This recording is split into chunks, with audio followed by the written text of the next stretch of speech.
Hello friends, welcome back to my channel. So in this video we will study question number 1 of exercise 6.1 from class 9th NCERT. So question is in figure, ये figure आपको already given है question में, lines AB and CD intersect at O. तो ये जो A B and C D lines है जो मैंने ब्लैक कलर पेन से ड्रॉ की हैं, ये लाइन्स हैं, ये इंटरसेक्ट कर रही हैं पॉइंट ओ पे.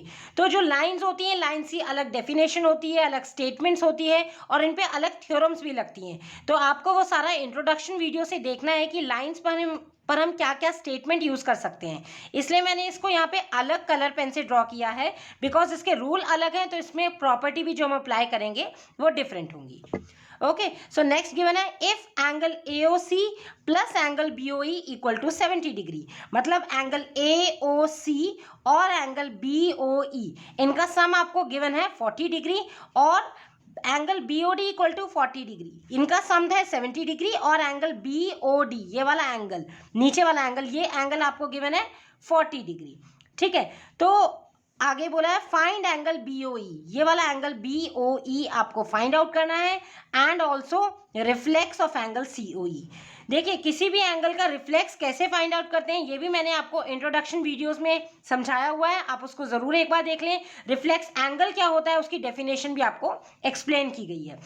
तो यहाँ पे सबसे पहले इन टाइप के क्वेश्चंस में जब आपको एंगल्स गिवन होते हैं तो हम क्या करते हैं, पहले एंगल की नंबरिंग कर देते हैं. नंबरिंग क्यों करते हैं? क्योंकि नंबरिंग से क्या होता है, उसको रीड करना ईजी हो जाता है, लिखना भी ईजी हो जाता है, प्लस समझना भी ईजी हो जाता है. देखिए जैसे मैं यहाँ पे सपोज इसको मैं ले लेती हूँ एंगल 1, इसे ले लिया मैंने एंगल 2, राइट. ये हो गया आपके पास एंगल 3, ये हो गया एंगल 4 और ये कंप्लीट आपका यहाँ से यहाँ तक एंगल 5 ले लिया. तो अब देखिए ये समझना इजी हो जाएगा कि एंगल 1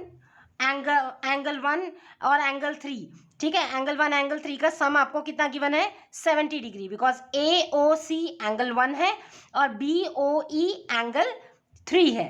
ठीक है, तो angle 1 plus angle 3 equals to 70 given है और एंगल 4 ये वाला जो एंगल है ये 40 डिग्री गिवन है. तो अब आप इसको एक ही बार देख के आप इसे रीड कर पाओगे. अदरवाइज आप पढ़ते AOC plus BOE equal to 70 degree है तो वो थोड़ा सा क्लमजी हो जाता है. इसलिए जब भी एंगल्स का क्वेश्चन हो तो उसको ईजी करने के लिए आप उसको नंबरिंग कर दो. ठीक है, तो अब हम इसको देखते हैं कि स्टार्ट कैसे करेंगे.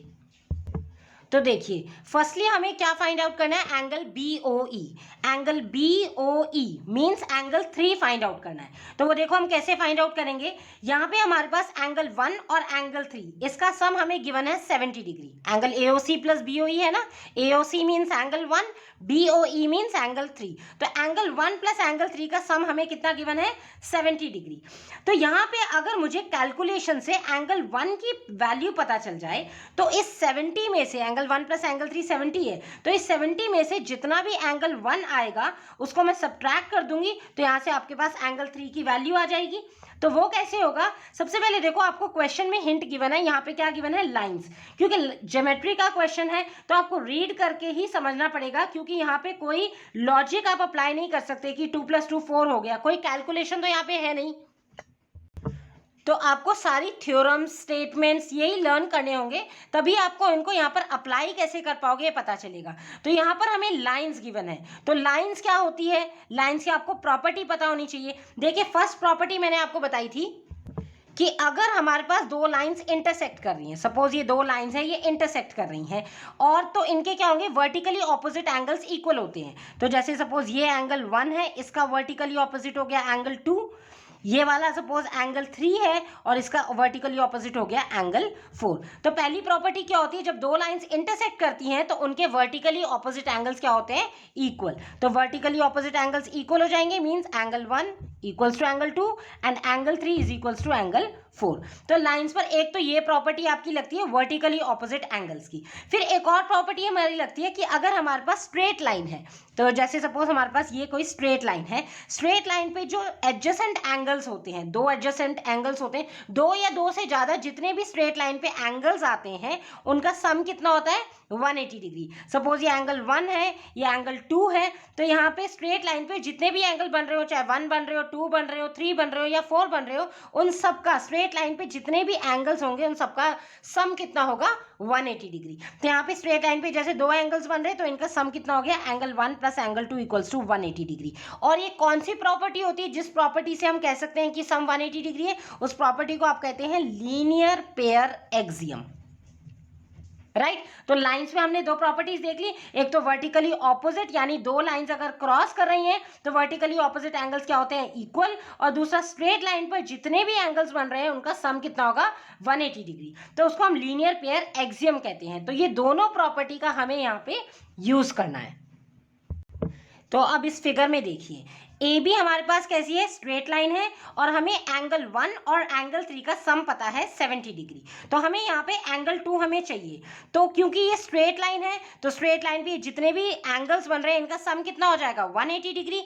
क्योंकि एंगल 1 प्लस एंगल 3 का सम टोटल गिवन है 70 डिग्री, तो एंगल 2 कितना आ जाएगा, 180 में से हम 70 सब्ट्रैक्ट कर देंगे तो हमें एंगल 2 मिल जाएगा। तो हमें यहाँ पे देखिए एंगल BOE फाइंड आउट करना है। तो सबसे पहले हम इस एंगल 2 को ही देख लेते हैं। और दूसरा क्या हो जाएगा यहाँ पे, वर्टिकली ऑपोजिट एंगल्स। तो सबसे पहले आप इस लाइन को भूल जाओ, ये जो रेड कलर लाइन है, ये वाली जो रे खड़ी है, इस रे को भूल जाओ। तो अगर हम इस रे को भूल जाते हैं तो यहाँ पे क्या है, दो लाइंस इंटरसेक्ट कर रही हैं, that is AB and CD। These two lines intersect each other, तो वर्टिकली ऑपोजिट एंगल्स क्या हो जाएंगे, इक्वल। तो एंगल 1 के वर्टिकली ऑपोजिट है एंगल 4, तो angle 1 equals to angle 4। Likewise आपका ये जो एंगल 5 है, ये बड़ा वाला, ये इस पूरे इसके इक्वल हो जाएगा, that is angle 2 plus angle 3 के। तो angle 5 equals to angle 2 plus angle 3, and angle 1 हो जाएगा आपका एंगल 4 के इक्वल, ठीक है। और एंगल 4 आपका 40 डिग्री है, तो उसके according by vertically opposite angles angle 1 भी 40 आ जाएगा, राइट। तो ये प्रॉपर्टी बस अब आपको लिखनी है। सी ये चैप्टर बहुत इजी है, इसमें ऐसा कुछ भी टिपिकल नहीं है, कोई कैलकुलेशन नहीं है, बस आप कंसेप्ट वाइज समझ जाओगे तो बहुत इजी चैप्टर है। So now write down. पहले हम लिखेंगे we know that vertically opposite angles are equal. See आपको स्टेटमेंट्स जरूर लिखनी है, उसी के बेसिस पे आप बताएंगे कि ये किसके इक्वल है या कौन सी प्रॉपर्टी आप अप्लाई कर रहे हैं, बिकॉज डायरेक्ट आप लिख देंगे तो मार्क्स डिडक्ट होंगे। ये प्रॉपर्टी पहले लिखी हमने कि हमें पता है वर्टिकली ऑपोजिट एंगल्स क्या होते हैं, इक्वल होते हैं। तो यहाँ से आपने देख लिया from figure angle 1 is equals to angle 4, right.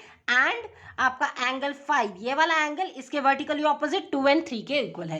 Angle 5 हो गया आपके पास equals to angle 2 plus angle 3, right. और एक आपको चीज गिवन है angle BOD equal to 40 degree. तो BOD दैट मीन्स हमने एज्यूम किया angle 4। According to figure given क्या है आपके पास, angle 4 equals to 40 degree. Write down here given angle 4 equals to 40 degree. तो यहां से आप क्या करते हैं, इक्वेशन को पहले आप एज्यूम कर लो। लेट्स से आपने इसको ले लिया इक्वेशन नंबर 1 और इसको हम ले लेते हैं इक्वेशन नंबर 2। इक्वेशन 1 और 2 में यहाँ देखो, अगर यहाँ पे एंगल 1, यहाँ पे देखिए एंगल 1 आपके पास एंगल 4 के इक्वल हो गया और एंगल 4 40 डिग्री है, तो यहाँ से आपने कंपेयर किया 1 and 2 को, तो यहाँ से एंगल 1 भी आपके किसके इक्वल हो गया, 40 डिग्री के। राइट हियर फ्रॉम 1 and 2, तो क्या कंक्लूड कर दिया आपने, angle 1 is equals to 40 degree, right. क्योंकि इन दोनों इक्वेशन 1 and 2 में एंगल 4 आपका कॉमन आ रहा है, तो ये क्या है, दोनों ये भी आपस में इक्वल हो जाएंगे, that's why angle 1 equals to 40 degree, right. अब हमें क्वेश्चन में एक और चीज गिवन है कि AOC plus BOE equal to 70 डिग्री। AOC that means angle 1 and BOE that means angle 3। Angle 1 plus angle 3 कितना गिवन है, 70 डिग्री, ये गिवन है। Right here given angle 1 plus angle 3 equals to 70 degree. तो अब हम क्या करते हैं, क्योंकि हम यहाँ पे इक्वेशन नंबर जो हमने 1 निकाला है, इसको सपोज हमने मान लिया इक्वेशन नंबर 3, और ये जो आपके पास गिवन है इसे इक्वेशन नंबर 4 कर लिया। तो अब हम ये जो एंगल 1 की वैल्यू है 40 डिग्री, यहाँ इक्वेशन नंबर 4 में पुट कर देंगे एंगल 1 की जगह 40, तो यहाँ से इजीली एंगल 3 की भी वैल्यू आ जाएगी। Right here putting value from equation number 3 in equation number 4। तो इक्वेशन नंबर 4 में हम पुट करेंगे, तो एंगल 1 कितना है, 40 डिग्री, प्लस एंगल 3 आपको फाइंड आउट करना है, इक्वल्स टू कितना है, 70 डिग्री। यहाँ से एंगल 3 फाइंड आउट करना है, तो ये जो प्लस 40 है इसको अदर साइड शिफ्ट कर दोगे तो साइन चेंज हो जाएगा, it become 70 minus 40, that is angle 3 की वैल्यू आ गई आपके पास 30 डिग्री, राइट। सो एंगल 3 क्या था हमारे पास, एंगल 3 था BOE, एंगल BOE। हमें पहले पार्ट में यही प्रूव करना था, एंगल BOE। तो आपको फाइनल आंसर उसी फॉर्म में लिखना होता है जिस फॉर्म में आपको क्वेश्चन में पूछा जाता है। सो दैट इज आप लिख लेंगे एंगल BOE की वैल्यू आ गई 30 डिग्री। ओके, अब देखिए नेक्स्ट हमें क्या पूछा गया है। ये फर्स्ट पार्ट हमारा हो गया BOE। नेक्स्ट है रिफ्लेक्स एंगल COE। तो रिफ्लेक्स का फॉर्मूला भी मैंने आपको इंट्रोडक्शन वीडियो में बताया है। रिफ्लेक्स एंगल क्या होते हैं, जो एंगल 180 डिग्री से बड़े और 380 डिग्री से 180 डिग्री से बड़े और 360 से छोटे होते हैं, वो एंगल कैसे होते हैं, रिफ्लेक्स एंगल। तो रिफ्लेक्स एंगल कैसे फाइंड आउट करते हैं, देखिए मैं आपको एक एग्जाम्पल बताती हूँ। सपोज ये कोई आपके पास एंगल है 60 डिग्री, आपको रिफ्लेक्स एंगल फाइंड आउट करना है, मतलब ये जो बाहर का एंगल होता है ये होता है रिफ्लेक्स एंगल। तो रिफ्लेक्स, ये सपोज दिस इज AOB, तो आपको रिफ्लेक्स एंगल फाइंड आउट करना है AOB का, राइट। तो जिसका रिफ्लेक्स एंगल आपको फाइंड आउट करना है 360 से उसे माइनस कर देते हैं, तो 360 माइनस एंगल AOB।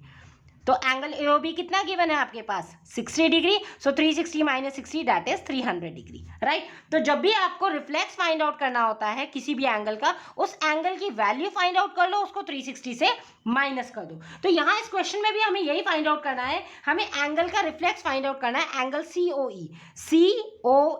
इसका रिफ्लेक्स फाइंड आउट करना है, दैट मीन्स हमें एंगल 2 की वैल्यू पता होनी चाहिए। जब हमारे पास एंगल 2 की वैल्यू पता हो जाएगी तो उसमें से हम 360 क्या कर देंगे, सब्ट्रैक्ट कर देंगे। तो एंगल 2 फाइंड आउट करने के लिए देखिए हमें क्या करना है। देखिए इस फिगर में देखो आप, AB आपके पास ये स्ट्रेट लाइन है, इसमें हमें एंगल 1 पता है और एंगल 3 पता है। एंगल 1 प्लस एंगल 3 कंबाइंड पता है ना, 70 डिग्री। तो आपको ये प्रॉपर्टी बताइए कि स्ट्रेट लाइन में जितने भी एंगल्स आते हैं, ऊपर हो चाहे नीचे हो, उन सबका सम कितना आता है, 180 डिग्री। तो angle 1 plus angle 2 plus angle 3, इनका सम कितना होगा, 180 डिग्री। ऐसे ही एंगल 5 प्लस एंगल 4 का भी सम 180 डिग्री होगा, बिकॉज ये भी तो स्ट्रेट लाइन पे है बट ये नीचे की साइड में है। पर हमें यहाँ पे क्योंकि सिर्फ एंगल 2 चाहिए, तो हम यहाँ पे ऊपर वाला ही लेंगे। Angle 1 plus angle 2 plus angle 3 कितना हो गया, 180 degree by linear pair axiom. अभी आपको बताया यहाँ पे स्ट्रेट लाइन पे जितने भी एंगल्स आते हैं वो उनका सम कितना होता है, 180 डिग्री। तो इस प्रॉपर्टी का अब आप यहाँ पे यूज करके एंगल 2 की वैल्यू फाइंड आउट करेंगे। सो इसको लिख लेंगे, here AOB is a straight line, ये AOB स्ट्रेट लाइन है। सो अब हम लीनियर पेयर एक्सियम लगाएंगे। लीनियर पेयर एक्सियम के अकॉर्डिंग क्या होती है, स्ट्रेट लाइन पे जितने भी एंगल्स आ रहे हैं उनका सम 180 डिग्री है। तो हमें क्योंकि एंगल 2 फाइंड आउट करना है, तो हम ऊपर के जितने भी तीनों एंगल्स हैं उनका सम क्या ले लेंगे, 180 degree. So angle 1 plus angle 2 plus angle 3 is equals to 180 degree. अब हमारे पास एंगल 1 पता है, एंगल 3 पता है। देखिए एंगल 1 आपने यहाँ से ले लेंगे, एंगल 1 आपने निकाला 40 डिग्री और एंगल 3 अभी निकाला है 30 डिग्री। इसको आप ले लेंगे सपोज इक्वेशन नंबर 5। तो equation number 3 and equation number 5 को यूज करके आप यहाँ पे एंगल 2 की वैल्यू फाइंड आउट कर लेंगे। सो पुट करेंगे वैल्यूज, तो ये हो जाएगा एंगल 1 है 40 डिग्री प्लस एंगल 2, राइट, ये फाइंड आउट करना है, और एंगल 3 आपने फाइंड आउट किया है 30 डिग्री इक्वल्स टू 180 डिग्री। इसमें कहाँ से यूज किया हमने, using equation number 3 and 5, right. So यहाँ पे सॉल्व कर लो, 40 plus 30 that means 70 degree plus angle 2 equals to 180 degree. So since we have to find angle 2, इस 70 को आप इस साइड लेके आएंगे तो sign change 180 minus 70 that will give you angle 2 is equals to 110 degree. So यहाँ से आपके पास एंगल 2 की वैल्यू आ गई। सपोज इसको मान लिया इक्वेशन नंबर 6। अब आपको क्या पता है, हमें एंगल 2 हमने फाइंड आउट कर लिया, that means COE, angle COE find out कर लिया। हमें फाइंड आउट करना है रिफ्लेक्स ऑफ एंगल COE। अभी मैंने आपको बताया जब भी आपको रिफ्लेक्स किसी एंगल का फाइंड आउट करना है तो 360 से माइनस कर देंगे। अब COE मतलब एंगल 2 की वैल्यू आ गई, एंगल 2 ही तो है आपके पास एंगल COE, तो COE की वैल्यू आ गई 110। सो यहाँ से अब आप सिंपली रिफ्लेक्स फाइंड आउट कर लेंगे, 360 से इसे माइनस कर देंगे। So write like this, we know that reflex of angle 2 कितना हो जाएगा, 360 डिग्री में से एंगल 2 की वैल्यू माइनस कर देंगे। सो 360 डिग्री, एंगल 2 आपने निकाला है 110 डिग्री, और उसमें यूज कर रहे हैं हम इक्वेशन नंबर 6। तो ये सब आपको लिखना होता है, बहुत इजी चैप्टर है, बस आपको प्रॉपर्टीज का यूज करना है। लाइंस की अभी हमने 2 प्रॉपर्टी यूज कर ली है, वर्टिकली ऑपोजिट एंगल्स की और लीनियर पेयर एंगल्स की, और यहाँ पे आपने रिफ्लेक्स भी यूज कर लिया बिकॉज रिफ्लेक्स फाइंड आउट करना है। तो इसलिए इंट्रोडक्शन वीडियो से सारे प्रॉपर्टीज और टर्मिनोलॉजीज अच्छे से समझ लेंगे, then it is very easy chapter for you, right. So now solve कर लो, ये आ जाएगा रिफ्लेक्स ऑफ एंगल 2, 360 में से 110 माइनस कर दिया तो ये आ गया 250 डिग्री। दैट्स इट, ये आपके पास सेकेंड पार्ट का आंसर आ गया। एंगल 2 क्या था, इसको उसी फॉर्म में लिख ले, देयरफॉर रिफ्लेक्स ऑफ एंगल 2 था हमारे पास एंगल COE, तो reflex of angle COE is equals to 250 degree. That's it. तो इस क्वेश्चन में दो पार्ट से आपके पास, एक रिफ्लेक्स फाइंड आउट करना था और एक ये एंगल BOE। तो इस तरीके से हमें ये क्वेश्चन सॉल्व करना है। आई थिंक अभी आपको क्लियर हो गया होगा। स्टिल आपको कोई भी डाउट आ रहा है तो प्लीज कमेंट बॉक्स में कमेंट करें। Thank you.